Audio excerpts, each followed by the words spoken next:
ನಾನು ಶ್ರೇಯಸ್. ಈ ಬಾರಿ UPSC CAPF ಅಸಿಸ್ಟೆಂಟ್ ಕಮಾಂಡೆಂಟ್ ಎಕ್ಸಾಮಿನೇಷನಲ್ಲಿ ಆಲ್ ಇಂಡಿಯಾ ರ್ಯಾಂಕ್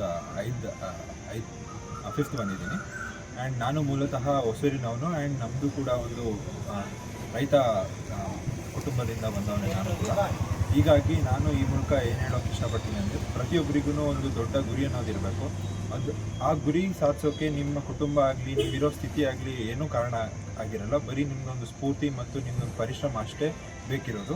ಆ್ಯಂಡ್ ಹೀಗೆ ನಾನು ಹೇಗೆ ಆಲ್ ಇಂಡಿಯಾ ರ್ಯಾಂಕ್ 5th ಬಂದಿದ್ದೀನಿ, ಇದೇ ರೀತಿ ನೀವುಗಳು ಕೂಡ ಪರಿಶ್ರಮದಿಂದ ಕಷ್ಟಪಟ್ಟು ಓದಿದರೆ ಖಂಡಿತವಾಗ್ಲೂ ಎಲ್ಲರೂ ಈ ರೀತಿಯಾದ ಒಂದೊಂದು ಉತ್ತಮವಾದ ಸ್ಥಾನಕ್ಕೆ ಹೋಗ್ಬೋದು ಅನ್ನೋದು ನನ್ನದೊಂದು ಅಭಿಪ್ರಾಯ. ಆ್ಯಂಡ್ ಎಲ್ಲರಿಗೂ ಸತ್ಯ ಫೌಂಡೇಶನ್ ಆ್ಯಂಡ್ ನಮ್ಮ ಅಪ್ಪ ಅಮ್ಮ ಆ್ಯಂಡ್ ನಮ್ಮ ಸಹೋದರರು ಮೋಹನ್ ಸರ್ ಅವರು, ಇವರೆಲ್ಲರಿಗೂ ಈ ನನ್ನ ಸಾಧನೆಯಲ್ಲಿ ಒಂದೊಂದು ಭಾಗ ಆಗಿರೋದಕ್ಕೆ ನನ್ನಿಂದ ಧನ್ಯವಾದಗಳು. ನಿಮ್ಮ ಸಾಧನೆಗೆ ಹೆಚ್ಚು ಸಹಾಯವಾದಂಥ ಯಾರು ಅಂತ? ಹೆಚ್ಚು ಸಹಾಯವಾದ ನನ್ನ ತಾಯಿನೇ ನನ್ನ ಈ ಸಾಧನೆಗೆ ಮೂಲ ಕಾರಣ. ಅವರೊಂದು ಸ್ಫೂರ್ತಿನೇ ಅಷ್ಟೇ ಅಲ್ಲ, is also my the dream person which I want to be. And ಇವತ್ತು ಭಾರತ ದೇಶದ ಸಶಸ್ತ್ರ ಪಡೆಯ ಕೇಂದ್ರ ಸಶಸ್ತ್ರ ಪಡೆಯ UPSC ಪರೀಕ್ಷೆಯಲ್ಲಿ ನಮ್ಮ ಹುಣಸೂರು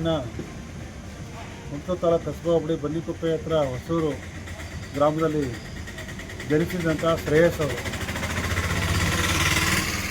ಲೇಟ್ ಸಿದ್ದರಾಮೇಗೌಡರು ಹಾಗೂ ಸುಜಾತ ಅವರ ದಂಪತಿಗಳ ಸುಪುತ್ರ ಶ್ರೇಯಸ್ ಅವರು ಇವತ್ತು ಆಲ್ ಇಂಡಿಯಾಗೆ UPSCಗೆ 5ನೇ ರ್ಯಾಂಕು, ಹಾಗೆ ಕರ್ನಾಟಕ ರಾಜ್ಯಕ್ಕೆ 1ನೇ ರ್ಯಾಂಕ್ ಪಡೆಯುವ ಮೂಲಕ ನಮ್ಮ ಹುಣಸೂರು ತಾಲೂಕಿಗೆ ಕೀರ್ತಿ ತಂದುಕೊಟ್ಟಿದ್ದಾರೆ.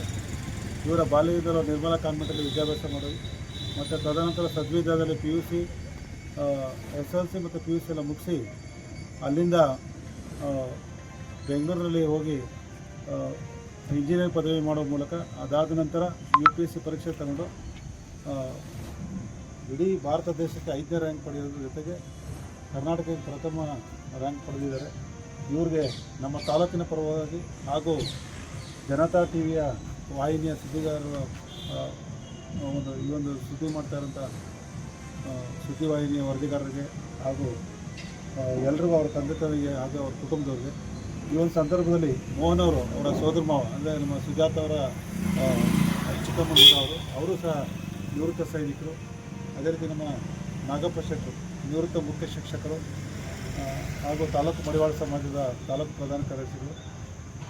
ಇವರೆಲ್ಲರ ಸಮ್ಮುಖದಲ್ಲಿ ಇವತ್ತು ಶ್ರೇಯಸ್ ಅವ್ರಿಗೆ ಒಂದು ಧನ್ಯವಾದಗಳು ತಿಳಿಸೋ ಜೊತೆಗೆ ಇವತ್ತು ತಾಲೂಕಿನಲ್ಲಿ ಅನೇಕ ವಿದ್ಯಾರ್ಥಿನಿಯರು ಶ್ರೇಯಸ್ಸರ ರೀತಿಯಲ್ಲೇ ಇವತ್ತು ವಿದ್ಯಾಭ್ಯಾಸದಲ್ಲಿ ಮುಂದೆ ಬರಲಿ, IAS IPS AS exam competitive exam ತಗೊಳ್ಳೋ ಮೂಲಕ ಅವರು ಉತ್ತೀರ್ಣರಾಗಬೇಕು, ಶ್ರೇಯಸ್ ಅವರೇ ಮಾದರಿಯಾಗಿದ್ದಾರೆ ನಮ್ಮ ತಾಲೂಕಿಗೆ ಅಂತ ಹೇಳ್ತಾರೆ.